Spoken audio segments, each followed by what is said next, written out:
Okay, think about the last time you went to a local shop. You know, that place where they know your name? Chances are it was a family business. Today, we're diving deep into these absolute powerhouses of the Indian economy.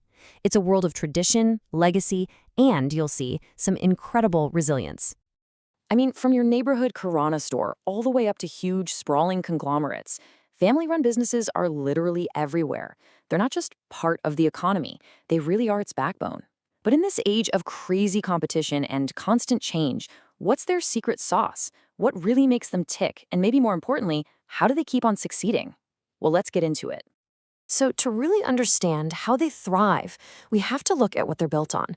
And it's not just about business plans and profit margins. It's built on something way more powerful, something a lot more personal. Check this out. All these strengths actually feed into each other. It really all kicks off with trust, right? That personal connection you feel with a customer, that's a bond that big corporations, well, they just can't copy. And that naturally leads to a long-term vision. See, you're not just thinking about the next quarter's profits, you're building for the next generation. This lets you make decisions fast, super agile, no endless meetings. And of course, the family's own dedication, their sweat equity, helps keep costs down. It's this powerful, self-reinforcing loop.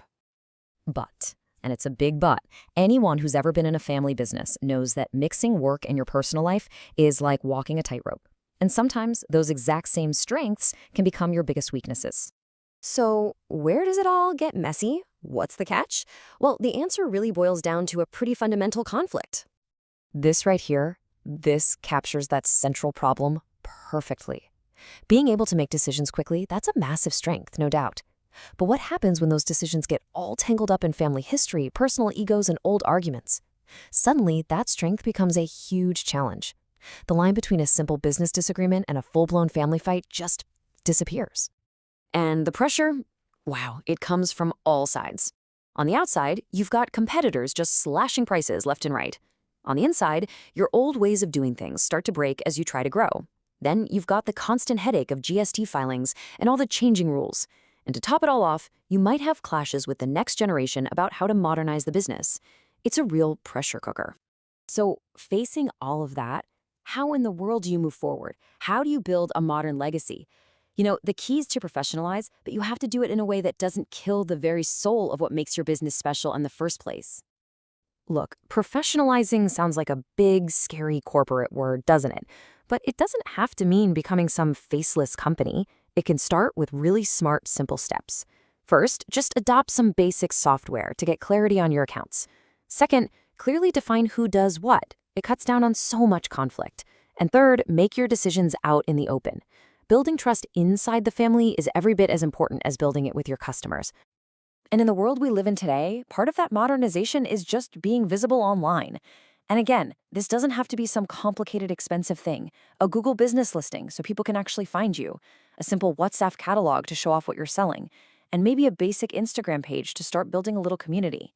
These are simple tools, but believe me, they make a huge difference in how customers connect with you. Okay, all of this modernization, it all leads to what is probably the single most important strategic shift you can make.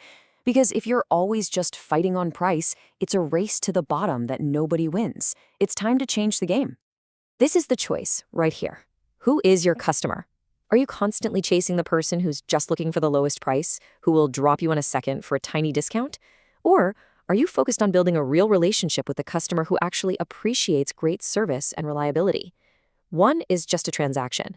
The other, well, the other is your future. So how do you win those value seekers over? Simple. You lean into your natural strengths. You're not just selling a product, you're selling superior personal service. You remind them that your family name actually stands for something. Trust, reliability. You offer great after-sales support that some cheap online seller just can't match.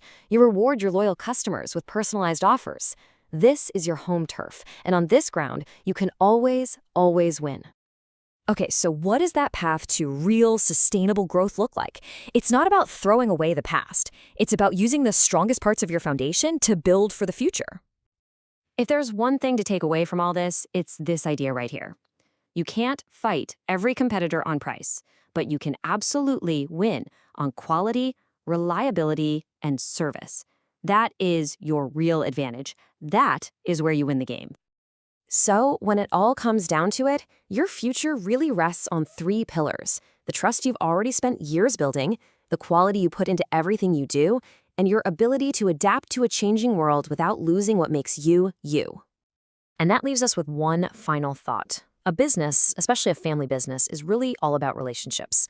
So as you go forward, just ask yourself this. What is the one relationship, just one, whether it's with a customer or someone in your family, that you can make just a little bit stronger this week? Because in the end, that's where true, lasting value is really built.